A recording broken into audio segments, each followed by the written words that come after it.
today. CitizenCon. You paid to be here. That makes you a citizen. This is CheckPoint.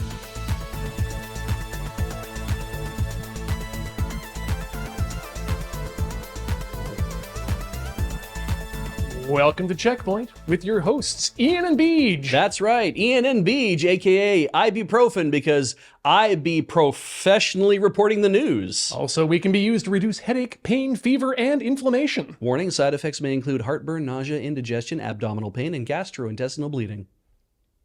Back in the heady days of October 23rd, 2023, the monstrous carbuncle known as Star Citizen announced that its single-player campaign Squadron 42 was feature complete and would be going into a stage of extreme polishing. That was a year ago, so you'd expect Squadron 42 to shine like a Japanese mudball at this point. But instead, during CitizenCon, a paid convention for unreleased video game Star Citizen, developers told fans that with just an additional year or two of this polish, the game will finally launch sometime in 2026. This announcement came along with an hour-long demo of the game's prologue, which reportedly suffered numerous crashes, bugs, and other graphical problems.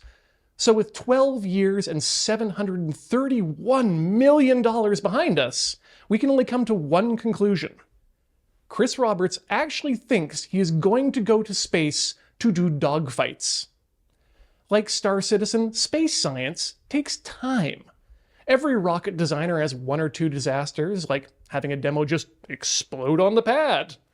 And even if you've spent the better part of a decade designing and building an interplanetary probe that launches, you've still got to budget another 7 years for it to slingshot through 3 Lagrange points and aerobrake around Io just to get that perfect insertion. Only to find out that Boeing installed a diode backwards on your sensor array.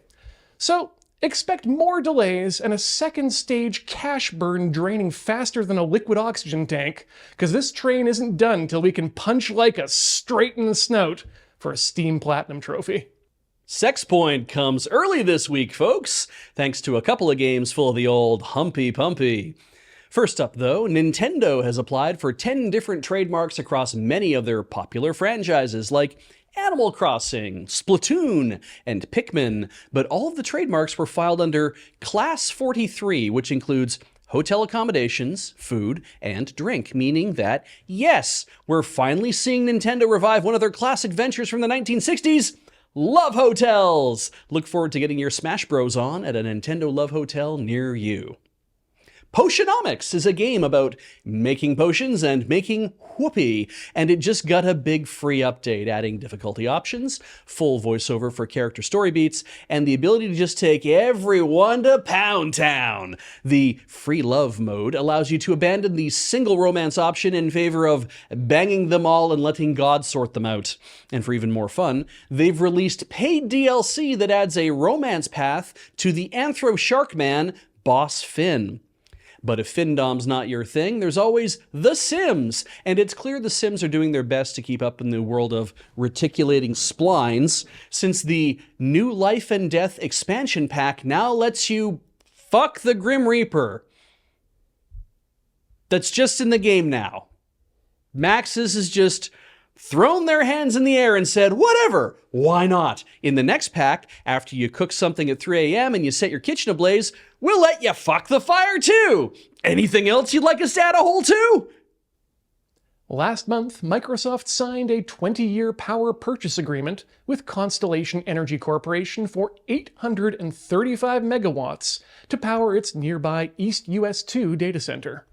This deal will result in the recommissioning of TMI-1, close neighbor of TMI-2, better known as 3 Mile Island Unit 2, which underwent an incident in 1979. Now, this is all probably fine. We at CheckPoint are proud nuclear enthusiasts, being made of nuclei ourselves. 3 Mile Island has operated safely for decades, and existing nuclear reactors are preferable to more carbon-intensive forms of power generation to meet the exorbitant power requirements of data centers.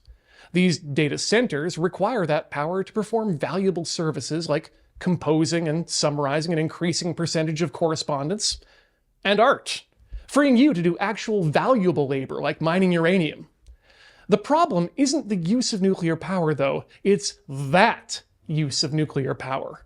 20 years isn't a very long time in terms of the lifespan of a nuclear power plant, but it's a very, very long time to be stuck with generative AI. It's Sonic's 30th anniversary! And earlier this year, like back in March, a modder named Weasley released a fun mod for Sonic Frontiers, and we thought it'd be worth telling you about this now because it's Desert Bus. It's Desert Bus for Sonic Frontiers, which means almost all of you watching know what this is and why we're talking about it. For the rest of you, Desert Bus is a minigame on Penn and Teller Smoke and Mirrors that simulates driving a terrible bus from Tucson, USA to Las Vegas, USA. Internet comedy sensation Loading Ready Run started a charity fundraiser called Desert Bus for Hope almost 2 decades ago to raise money for Child's Play charity by playing Desert Bus for donations that would extend the time they spent playing this miserable experience. And now Sonic fans can enjoy the experience of traversing a desert, but at speeds faster than 20 meters per second. Because Sonic's thing is speed, he can do the whole run in about 3 hours with constant boosting. And while that seems grossly unfair to those of us stuck in the bus at 39 knots, which is not a furry thing, 3 hours is still a really uncomfortable amount of time to form your hand into a claw. That might be a furry thing. Look, what I'm trying to say is it's nice that more people have another way to experience the bus. And I hope the knock-on effect is that it attracts more viewers and donations when we start up the next Desert Bus for Hope on Friday, November 8th. Check out desertbus.org for more information. This is just going to lead to more Sonic vehicle sonas, I think. What, like Sonic the bus? Like Tails, the biplane, Knuckles, the AP, Shadow, the bus? What's Shadow the bus? I don't know. It's like a bus with a gun on it? That's a technical.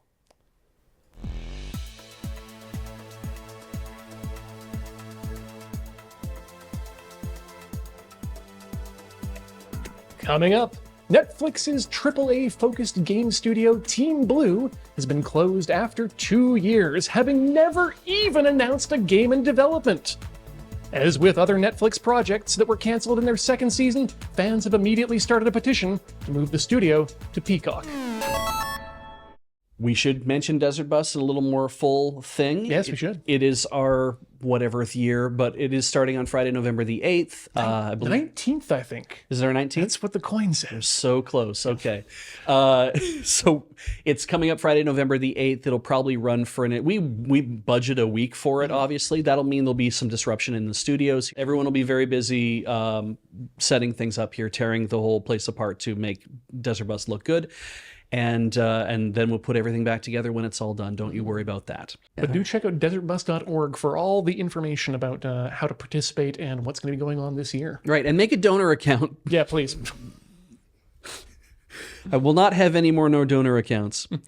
One more thing about the Star Citizen bit. Oh, sure, yeah. I remember just from the last night further discussion about this. That time period. In that time period, since Star Citizen's been announced and not released, right, Nintendo has managed to put together not one, but 2 Game of the Year Zelda games, open worlds, ridiculousness. Oh, Jesus, yeah, you're right. On limited hardware, I might add. Yeah, holy crap. Proving that, you can do a lot with not a lot, but still a lot. Like they have a huge budget, let's be honest. They don't have $731 million to throw at a single video game, but here's where we are. Anything else? Oh, no. Oh, how do you feel about the de novo announcement from today? Oh, I did not even see it. Oh, it's lovely. The CEO has let us all know that we're very wrong for believing that there is no value for gamers in de novo copy protection. Oh, thank God I'm wrong. And they've got a Discord where you can let them know that they're wrong. Right, I did hear about that. Yes, they opened a public Discord so you can leave your comments. Be sure to log in during business hours because if nothing else, I appreciate their commitment to moderating their space. Oh yeah? Unfortunately, they have too much moderation to do to be able to leave it open 24/7 unattended. Yeah, I get that's probably fair. Learning what it's like to be a global business. Hey everybody, thank you for watching Checkpoint and for being here on the LRR Video Games channel. You're going to see names of people who became members of this YouTube channel come up right after we're done the video. We appreciate everybody. You can also help support us through Patreon at patreon.com/loadingreadyrun. And also through the store at store.loadingreadyrun.com, where we sell merchandise, and I am in the process of pulling more merchandise back into the store because, after all, you can buy Desert Bus merchandise there too, and maybe you just want to pick it all up together. We'll see. And if nothing else, check out loadingreadyrun.com for links to all the stuff we do. And until next time, courage.